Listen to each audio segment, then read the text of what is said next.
এই মাংসটা রান্না করতে গেলে কিন্তু তেলটা একটু বেশি লাগবে। কারণটা আমি বলছি, দেখো কারণ আছে আর আমি কোনো কথাই বলবো না। কারণটা হচ্ছে গিয়ে এইবার হচ্ছে এর মধ্যে মেন, তোমরা বুঝতে পারছো না এটা কি? এটা হচ্ছে হ্যালো গাইস, কেমন আছো তোমরা? আমার আরেকটা ভিডিও তোমাদের অনেক অনেক ওয়েলকাম।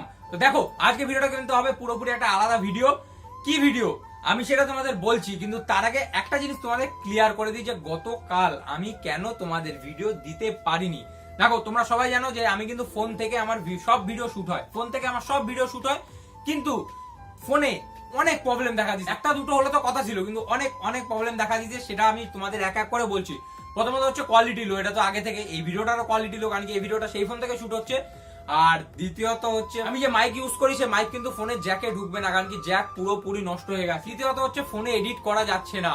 এডিট কেন করা যাচ্ছে না জানি না, সেই প্রবলেম কি হয়েছে যে কেন এডিট করা যাচ্ছে না। আমি গতকাল একটা ভিডিও শুট করেছি, ভিডিও শুট করার পর আমি এডিটে বসলাম, কম করে হলো 20 থেকে 25 বার ফোন একা একা সুইচ অফ হয়ে যাচ্ছে। আমি এডিট করছি, প্রায় হাফ এডিট কমপ্লিট হচ্ছে, সুইচ অফ মোবাইল। লাস্ট বার যখন সুইচ অফ হলো তখন মোবাইল থেকে সব উড়ে গেল, সব মানে একটা ভিডিও থাকলো না, কোনো কিচ্ছু নেই, না ছবি না ভিডিও, কিচ্ছু থাকলো না, পুরো মোবাইল উড়ে পুরো রিফ্রেশ হয়ে গেল। আরো একটা প্রবলেম আছে, সেটা হলো মোবাইল চার্জ থাকে না। এখন ধীরে ধীরে মোবাইলের চার্জই থাকে না। এতগুলি প্রবলেম মিলে কি করবো বলো? ভিডিও তো শুট করেছি, কিন্তু আমার খুবই খারাপ লাগছে যে গতকাল আমি তোমাদের ভিডিও দিতে পারিনি, তাই এখন ভিডিও দিচ্ছি। আমি অনেক অনেক সরি তোমাদের যে আমি এরা গতকাল ভিডিওটা দিতে পারিনি। জানি না আবার কবে আমি এই ভিডিওটা দেওয়ার পর আবার কবে দিতে পারবো। নেক্সট 2-4 দিন হয়তো টাইম লাগবে, দেখা যাক। যতদিন না ঠিক হয় ততদিন তো এমন ভাবে চলতেই লাগবে। সবই তোমাদের বলতে থাকবো। তো এসব ছাড়ো, আগে মেন কথায় আসি। কি হবে আজকের ভিডিওটা? আজকের ভিডিওটা কিন্তু রেসিপি ভিডিও, দারুণ দারুণ একটা রেসিপি ভিডিও। কি রেসিপি ভিডিও তোমরা কিন্তু বলবে যে চিকেনের আবার নতুন কি রেসিপি? আরে না, চিকেনের রেসিপি, চিকেনটা তো বুঝে গেলে। চিকেনের আগে যেটা দেখলে স্পেশাল, ওটাই তো মেন। স্পেশাল কিছু না থাকলে কিন্তু আমার ভিডিও কিন্তু হয় না। সব কথা বলছি তোমাদের, তার আগে আমার ইন্ট্রোটা দিতে লাগবে। আর ইন্ট্রোটা দিয়ে কিন্তু আমি মোবাইল সামনে নিয়ে নেবো, রান্না বান্না ডাইরেক্ট শুরু করে দেবো। তা চলো তাড়াতাড়ি ইন্ট্রোটা দিয়ে নি। হ্যালো গাইস, কেমন আছো তোমরা? আজকে ভালো আছো? মিনি ব্লগ আর কিছু না, তোমাদের অনেক অনেক ওয়েলকাম। বড়দের বোন আমার ছোটদের বুক বার ভালোবাসা এনে শুরু করছি আজকে ভিডিওটা।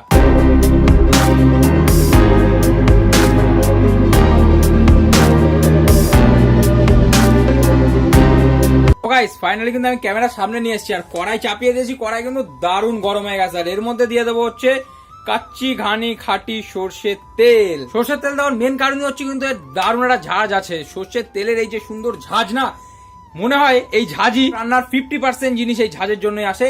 এই কারণে কিন্তু সর্ষের তেলটা দেওয়া। স্পেশাল চিকেনের জন্য সর্ষের তেলের মধ্যে দিতে লাগবে হচ্ছে এই পেস্টটা। এই পেস্টের মধ্যে আমি বলছি কি কি দিয়েছি। এর মধ্যে আছে আদা, রসুন, পেঁয়াজ, জিরে, লঙ্কা, সবকিছু এই পেস্টের মধ্যে রয়েছে। দেখো তোমরা বলবে এবার তো নর্মালি চিকেন না, এটা নর্মাল চিকেন না। তোমরা খালি ভিডিওটা দেখতে থাকো, তাহলেই বুঝে যাবে এটা নর্মাল নাকি স্পেশাল। তো এগুলি ফটাফট দিয়ে ভেজে নিতে লাগবে। আগে দিয়ে কিন্তু সুন্দর নাড়িয়ে চাড়িয়ে নিতে লাগবে, নাহলে নিচে লেগে যাবে। আর এইটা যত ভালো কষা হবে ততই কিন্তু মাংসটা কিন্তু দারুণ একটা ঝাঁজ তৈরি করবে, আর মাংসটাই তখনই স্পেশাল হবে। আরে না না দাঁড়াও, স্পেশালের জন্য স্পেশাল কিছু জিনিস দিতে হবে। তো এটা হালকা কষানো হয়ে যাবে, তখনই দিয়ে দিতে লাগবে এই পেঁয়াজগুলো। কেন এই পেঁয়াজগুলো দিচ্ছি সেটা আমি নিজেও জানি না, কারণ কি আমি তোমাদের গল্পটা বলছি। দেখো এই রেসিপিটা কিন্তু আমার না, এই রেসিপিটা একটা বন্ধু বাড়িতে খেয়েছিলাম, তো তখন আমার খেয়ে খুব ভালো লেগেছিল। তখন বলেছিলাম যে ভাই এগুলি কিভাবে রান্না করতে হয়, তো তখন ও রেসিপিটা বললো, আর রেসিপির মধ্যে এইভাবে পেঁয়াজটা দিয়েছিল, তাই আমি দিলাম। দিলে কি হয়, এটা যে ও আমি জানি না, কিন্তু ও যেটা বললো যে এটা দিলে এটা যে ফ্লেভারটা আছে না, সেটা কিন্তু আরো সুন্দর আসে। পেঁয়াজের যে ফ্লেভার, পেঁয়াজের যে সুন্দর গন্ধটা, সেগুলি ভালো আসে। এবার আমি জানি না, ও তো এমনিতেও পেঁয়াজ বেটে দিয়েছিল, তাই আমি জানি না যে কেন এই জিনিসটা দেওয়া।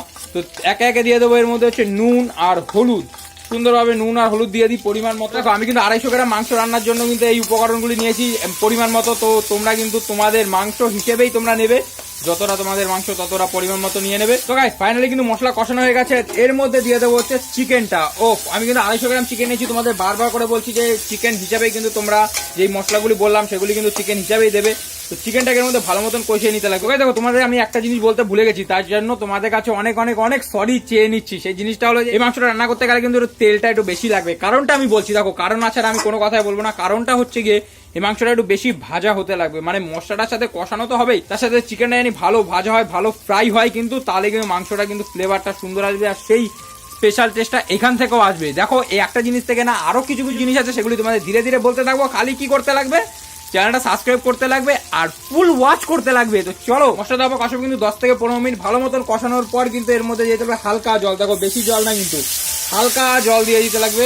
তাহলে কিন্তু মাংসটা সেই কষানো কষানো থাকবে আর দারুণ লাগবে, কিন্তু টেস্টটা কিন্তু দারুণ লাগবে। জলটা দেখো, জলটা কিন্তু একদমই সামান্য দেবে, জলটা বেশি দিলে কিন্তু ভালো লাগবে না, হালকা কষানো কষানো থাকবে, তবেই তো খেতে মজা আসবে। আর রুটি দিয়ে খেতে কিন্তু এগুলি আরো মজা আসবে। তোমরা কমেন্ট করে জানাও, রুটি দিয়েও খাওয়া যাবে এটা, পরোটা দিয়েও খাওয়া যাবে, ভাত দিয়েও খাওয়া যাবে, তোমরা যেটা দিয়ে খুঁজি সেটা দিয়ে কিন্তু এই চিকেনটা খেতে পারবে। আর যেটা দিয়ে খাও সেটা দিয়ে কিন্তু দারুণ দারুণ মজা লাগবে। তাই তোমরা তাড়াতাড়ি কমেন্ট করো, এইবার কমেন্ট করো যে তোমরা চিকেনটা কি দিয়ে খেতে পছন্দ করছো। তো গাইস ফাইনালি কিন্তু আমাদের চিকেন রেডি, দেখতে পাচ্ছ একদম কষানো কষানো আছে। এইবার হচ্ছে এর মধ্যে মেন, তোমরা বুঝতে পারছো না এটা কি, এটা হচ্ছে ধনেপাতা। দেখো এইবার তোমরা অনেকে অবাক হয়ে যাবে যে মাংসতে কেন ধনেপাতা দিচ্ছি, কেন দিচ্ছি না চিকেন মশলা বা গরম মশলা। আরে স্পেশাল চিকেনের তো এটাই হচ্ছে সেই স্পেশাল জিনিসটা, যেটা না দিলে কিন্তু চিকেনের সেই স্বাদটা আসবেই না। আরে চিকেনের স্বাদটা আসবে, কিন্তু যে ফ্লেভারটা যার জন্য তোমরা এই ভিডিওটা দেখছো, যে রেসিপিটা তোমরা দেখছো, এইটা কিন্তু এই জিনিসটার জন্যই কিন্তু এই পুরো রেসিপিটা মেন রেসিপি। দেখো ধনেপাতা দেওয়ার পর কিন্তু গ্যাস কিন্তু জাল দেওয়া যাবে না, তাহলে ধনেপাতার ফ্লেভারটা চলে যাবে। চলে যাবে বলতে সেমন ফ্লেভার আসবে না,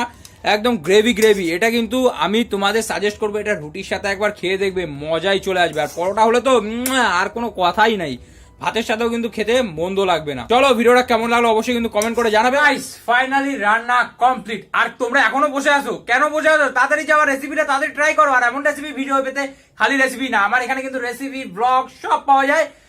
আরে সব খেতে পাওয়া যায় না, রেসিপিটা খাওয়ার আর ব্লগ তো ঘুরতে যাওয়ার না, ফুল এন্টারটেনমেন্ট। তো চলো তাড়াতাড়ি দেখা হচ্ছে নেক্সট ব্লগে। আপাতত টাটা। আর হ্যাঁ, কিছুদিন পরে কিন্তু আমার ভিডিও আসবে, কারণ কি এখন তো তোমাদের সব প্রবলেমই বললাম, তাই কিছুদিন ওয়েট করো। আবার দেখা হচ্ছে নতুন একটি ফ্রেশ ব্লগে, হ্যাঁ ফ্রেশই ব্লগ, সেটা দেখার জন্য কিন্তু চ্যানেলটা সাবস্ক্রাইব করো। তো চলো আপাতত টাটা। তার আগে লাইক কমেন্ট শেয়ার আবারও সাবস্ক্রাইব। টাটা।